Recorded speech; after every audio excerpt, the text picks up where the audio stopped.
Donc,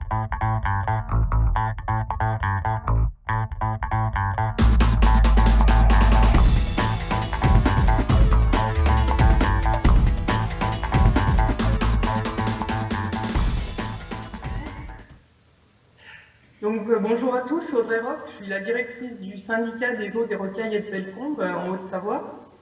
Donc, je vais prendre vraiment quelques minutes pour que Noémie ait le temps de présenter son projet. Mais comme on travaille en partenariat, c'est aussi important qu'on présente notre collectivité et pourquoi on accompagne un projet de recherche en tant que collectivité gestionnaire d'eau et d'assainissement. Donc notre syndicat, il représente 30 communes en Haute-Savoie, avec un bassin de vie d'un peu plus de 50 000 habitants. Un bassin très dynamique puisqu'on est derrière Genève et Annemasse, avec un taux d'accroissement démographique qui est de 2% par an. Donc voilà, on a des effluents permanents qui arrivent et de plus en plus importants. Et vous voyez par les kilomètres de réseau qu'on a gérés en eau et en assainissement, un territoire qui est très vaste. On a 9 stations d'épuration en gestion. Alors ça, c'est les jeux des fusions et des transferts qu'on fait, qu'on a de plus en plus on a récupéré des stations d'épuration à gérer, qui étaient plus ou moins en bon état, plus ou moins en fin de vie. Et il y en a certaines qu'on va commencer d'effacer au profit d'un raccordement sur la station d'épuration historique de Bellecombe. Donc on peut passer à la diapo suivante.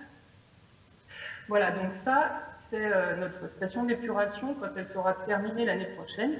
On est en cours d'extension. Comme on a plus d'effluents, plus la démographie qui est galopante, on a eu besoin d'accroître notre capacité de traitement, passant de 32 000 équivalents habitants à 85 000 équivalents habitants, avec une nouveauté pour cette extension, c'est l'installation d'une unité de méthanisation. Donc nos boues soutirées des bassins vont aller au méthaniseur, puis après vont prendre le circuit classique de déshydratation par un filtre presse. Et puis vous voyez sur la photo aussi en fond, on a 2 serres de séchage solaire pour ces boues. Donc avant la crise de la Covid, on pouvait épandre ces boues, les agriculteurs locaux pouvaient venir les chercher. Bon, non, on ne peut plus. Elles partent en compostage jusqu'à l'évolution de la réglementation. Donc tout ce que je vous présente là, c'est très classique pour un syndicat d'eau et d'assainissement. Mais pourquoi on est venu à travailler avec des chercheurs pour qu'on accompagne des projets de recherche. Donc ça, c'est pas tout à fait une nouveauté, c'est qu'il y a déjà 10 ans en arrière, en 2010, au moment de la précédente extension de notre station d'épuration, au moment d'obtenir l'arrêté de rejet, le CODERS nous demande de faire une étude de caractérisation des effluents hospitaliers, puisqu'au même moment, en 2010, on avait le centre hospitalier Alpes-Léman qui est en construction à quelques centaines de mètres. Le directeur et le président de l'époque, une fois les fêtes surprises passées, se sont dit super, on a une station d'épuration qui est plus grande que ce qu'on a besoin, on va mettre la petite filière à disposition pour traiter ces effluents hospitaliers de manière séparée des effluents urbains, puisque ces effluents hospitaliers arrivaient et arrivent toujours par une canalisation indépendante. Par contre, ce n'est pas notre métier. Donc, ils se sont rapprochés du grès pour pouvoir mettre c'est son cœur de métier, de mettre en relation les chercheurs, les exploitants, pour dire, le syndicat de Bellecombe met à disposition un site vraiment très particulier pour pouvoir, un terrain de jeu un peu exceptionnel pour pouvoir étudier ces effluents hospitaliers de manière en grandeur nature. Donc, c'est ce qui s'est passé en 2010. Depuis, le projet CIPIBEL a évolué. D'autres sujets de recherche en ont découlé et je ne sais plus combien d'étudiants ont pu bénéficier de ce site pour faire leur thèse. Donc c'est assez naturellement quand les projets Télésphore et Perséphone nous ont été présentés que les élus ont dit oui, on continue d'aider ces programmes de recherche. Donc là, j'ai mis quelques photos, c'était pour vous illustrer les actions qu'on avait faites sur CIPIBEL à l'époque, et puis après vous voyez à droite les lisimètres, donc ça Noémie vous en parlera plus tard. Donc on peut passer à la diapo suivante. Pourquoi vraiment, pourquoi un syndicat comme le nôtre accompagne les actions de recherche? Donc qu'est-ce qu'on y fait concrètement? Donc ça passe par, comme je vous disais, la mise à disposition d'un site, de nos installations, de nos boues, par exemple, pour le projet Télésphore, mais aussi on met à disposition de nos agents quand il y a besoin d'aide pour faire de la manipulation sur le terrain, puisque Noémie n'est pas toujours sur le site, pas toujours sur le site, elle va surveiller à distance et nous faire signe quand il y a besoin d'aller sur le site. Bah, tiens, je crois que les bidons là ils sont remplis, est-ce que vous pouvez aller jeter un coup d'œil? Si tel est le cas, est-ce que vous pouvez faire les prélèvements? Donc, on a été formés pour pouvoir faire ces prélèvements dans des conditions valables et voilà, que les résultats puissent être convenables. Mettre à disposition un site, on peut mettre un frigo, on peut mettre des échantillons de côté. Et puis aussi, lors de l'élaboration du projet, les chercheurs quand ils sont venus nous voir en nous disant eh ben, on va installer des millimètres, que ce soit étanches, etc. Mais il va falloir pour autant qu'on puisse récupérer les eaux qui ont de ruissellement, comment on fait. Et c'est là où on avait un terrassier, notre terrassier local qui était dans le coin, qui dit bah, moi, par exemple, là, bah, j'ai un fond de regard qui peut tout à fait convenir à votre idée. Est-ce que voilà, ça pourrait vous intéresser? Et puis après, on a réfléchi ensemble. C'est ce même terrassier qui a mis en place donc, le système. Et du coup, c'est très bien qu'ils soient associés eux aussi à la phase d'élaboration du projet, puisque quand ils vont faire l'installation en elle-même, eh ben, il a déjà les informations et il sait qu'il ne va pas faire travailler ses ouvriers de la même façon, on ne pose pas un regard d'eau sur un réseau, de la même manière qu'on va faire une installation pour une action de recherche où on demande, voilà, bien sûr que le temps a été un petit peu plus long pour faire les choses vraiment très proprement et de la manière dont le chercheur a besoin que ce soit réalisé. Donc voilà, donc on est un petit peu les mains et les yeux de Noémie sur le site et on surveille le site. J'ai un agent en plus qui est un ancien chercheur, donc qui est très, voilà, qui est une fibre un petit peu, voilà, qui est un petit peu plus consciencieux par rapport à ce système-là et qui va toutes les semaines le surveiller et qui ne va pas faire remonter à Noémie tout ce qu'il voit sur le site. Il lui fait les échantillonnages et puis même il va un peu plus loin puisqu'il lui propose des choses nouvelles en termes de, je sais qu'ils ont travaillé sur le filtrage des données. Parce qu'on a à proximité du site nos profs d'installation qui venaient perturber les signaux. Donc voilà, il a essayé d'améliorer par sa connaissance l'acquisition des données. Voilà, je ne mange pas plus de temps pour que Noémie puisse présenter la suite. Du coup, de notre point de vue, moi, je pense que je vais rapidement compléter ce que Audrey a dit, mais pour nous, c'est un partenariat qui est indispensable. Du fait que déjà on puisse avoir un terrain pour faire les expérimentations que je vais vous présenter par la suite. C'est un véritable soutien qui soit politique auprès des élus locaux, financiers, techniques et opérationnels comme Audrey a pu le mentionner. Leur participation donc, a été vraiment précieuse sur toute la phase de travaux de mise en place du dispositif. Et pour tout ce qui est accueil et interaction, c'est des soutiens qui sont très précieux de mon côté, puisque comme Audrey l'a dit, ça m'évite quelques allers-retours et j'ai un regard au quotidien sur l'expérimentation qui est en cours, ce qui permet d'avoir donc des données qui sont plus fiables ou de pouvoir comprendre certaines choses qu'on ne peut pas savoir à distance. Donc pour remettre un peu dans le contexte, même si Audrey a déjà un peu expliciter ce qu'était CIPIBEL. Donc le projet Télésphore, il fait partie du programme donc, RISMO, qui comprend 3 volets différents avec un diagnostic de bassin versant, un côté donc Perséphone qui est plutôt le côté impact environnementaux liés à l'épandage, et donc Télésphore qui vise à évaluer les transferts de résidus pharmaceutiques et biocides liés aux pratiques de l'épandage. Donc c'est dans ce cadre-là, donc de Télésphore, que ma thèse se place. Donc de quoi on parle? On va consommer des médicaments, utiliser des produits d'entretien, des désinfectants. Tout cela va se retrouver dans les stations d'épuration et à l'issue du traitement, ces micropolluants peuvent se retrouver donc, dans la filière boue, dans notre cas donc, dans les boues qui sont donc, sous la serre du SRB. De l'autre côté, les éleveurs et éleveuses vont administrer des antiparasitaires, des antibiotiques aux bêtes et vont également procéder au nettoyage des stabules ou des appareils de traite quotidiennement et les eaux de lavage peuvent être rejetées en fait, dans le lisier. Les boues comme les lisiers sont utilisés dans un cadre de valorisation agricole de par leur propriété abondante. Finalement, moi ce qui m'intéresse c'est qu'est-ce qui se passe pour ces résidus pharmaceutiques et ces biocides après épandage de ces intrants. Donc c'est beaucoup de phénomènes qui vont régir le devenir de ces micropolluants, que ce soit dans le sol avec de la rétention, de la dégradation, mais aussi avec des phénomènes donc, de mobilité, que ce soit du lessivage ou de la lixiviation. Pour essayer d'approcher, donc étudier, quantifier, évaluer ces différents phénomènes, l'approche qui est choisie est une approche avec 3 échelles différentes qui vont se compléter. Donc une échelle de terrain, 1 et 2 en laboratoire avec des pilotes en colonne de sol et des essais en microcosme, donc avec des badges. Donc le dispositif expérimental, il est donc situé sur le terrain du SRB de la station de pompage. Il est composé de 6 cases lysimétriques, 3 cases qui ont un fond étanche, qui sont légèrement inclinées, qui nous permettent de récupérer les eaux qui s'infiltrent sur 1 mètre de profondeur. Ces cases sont également suivies avec différents capteurs. Les 3 casiers les plus extérieurs, ils vont dupliquer les 3 premiers, mais cette fois ils sont sans fond et ils nous permettent de faire des prélèvements de sol, sans pour autant modifier le fonctionnement hydraulique en fait, des 3 premiers casiers. On va donc épandre des lisiers sur 2 casiers, des bouts de la station du SRB sur 2, et enfin avoir 2 casiers qui nous servent de référence.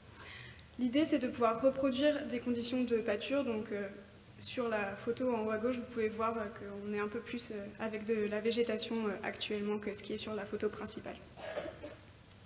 Donc pour ce qui est des campagnes expérimentales, donc, comme je l'ai dit, c'est pour reproduire des conditions locales d'épandage en pâture. Donc l'idée c'est d'avoir 2 campagnes annuelles, une plutôt à l'automne, donc vers novembre, et une à la fin du printemps, donc vers mai-juin. Entre 2 campagnes, on va suivre l'eau qui est infiltrée, donc réaliser des prélèvements. Pour ce qui est de la première campagne d'épandage, on a pu réaliser 12 prélèvements d'eau infiltrée. Et à la fin d'une campagne, juste avant de répandre, on va réaliser des prélèvements de sol pour avoir une idée du profil de concentration à la fin des 6 mois. Pour avoir une petite idée de qu'est-ce qu'on va suivre finalement comme composé, donc c'est une liste qui a été établie après analyse par une méthode de screening, donc c'est-à-dire avec une comparaison à une base de données de 2 à 3 000 molécules sur différents intrants, donc des lisiers et des fumiers prélevés dans différentes exploitations et des bouts de la station prélevés à différents moments. Donc finalement, sur les 33 composés qui ont été détectés, on va avoir donc une bonne diversité avec des anti-inflammatoires, des antibiotiques, des antiparasitaires, des désinfectants, des insecticides, herbicides. Mais on peut quand même remarquer que la majorité des composés qu'on suit, ce sont des antibiotiques et des antiparasitaires. Donc quelques premiers résultats sur ce qu'on épand et donc les concentrations de ces micropolluants dans nos épandages. Donc on remarque déjà qu'on n'a pas du tout les 33 composés dans l'un ou l'autre des intrants, donc finalement le nombre de molécules suivies réellement sur une campagne est quand même réduit. Nous, on a des concentrations relativement faibles, notamment sur le lisier où on est pour la plupart des composés détectés de l'ordre du nanogramme par gramme. C'est également c'est un peu moins visible sur les bouts, mais les concentrations retrouvées sont relativement faibles comparées à ce qui a pu être détecté dans d'autres études. Notamment, c'est le cas de la ciprofloxacine, où sur des études antérieures sur la même station, dans les mêmes conditions, on avait des ordres de grandeur 10 à 100 fois plus élevés pour les concentrations. Donc, pour ce qui est des résultats, donc après 6 mois d'épandage, les concentrations trouvées dans le sol sont, comme on pouvait l'attendre avec les concentrations dans les boues, elles sont très faibles et proches en fait, du bruit des instruments d'analyse.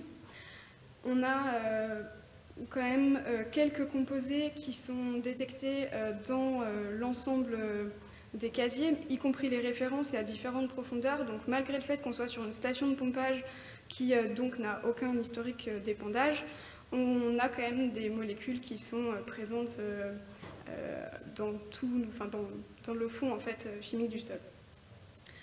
Ce qu'on peut noter, c'est la présence de métabolites. Donc c'était un point assez important du projet de s'intéresser non pas seulement aux molécules mères, mais également aux produits de transformation et métabolites. Donc c'est plutôt un point positif de pouvoir en suivre quelques-uns sur nos essais in situ. Et enfin, c'est quand même à noter qu'on a une grande hétérogénéité spatiale sur les casiers, puisqu'on a quand même des grandes différences selon les prélèvements en termes de concentration.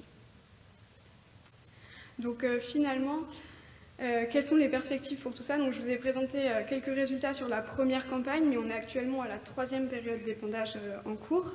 Alors, on a un peu dérogé à notre règle de reproduire les conditions locales d'épandage, puisque cette fois, on a appliqué donc 5 fois les taux habituels, étant donné les faibles concentrations constatées. On va augmenter les fréquences de prélèvement du sol pour avoir une meilleure idée de l'évolution en fait, des concentrations au cours du temps et non pas uniquement à la fin des épandages. Et enfin, on espère, avec les résultats sur les eaux à infiltrer, de pouvoir tenter d'établir un bilan de masse. Voilà, je vous remercie pour votre attention.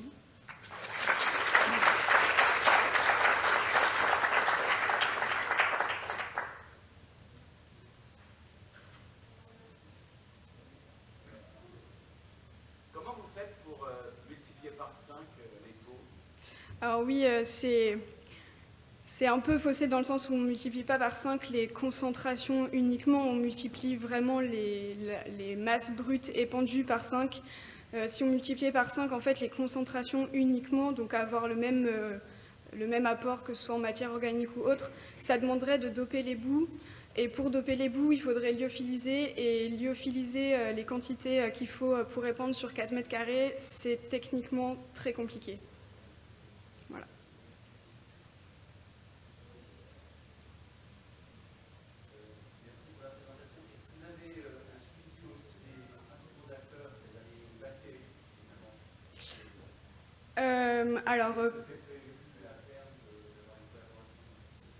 Alors oui, j'ai pas eu le temps forcément de tout développer l'ensemble des analyses qui sont faites sur le projet.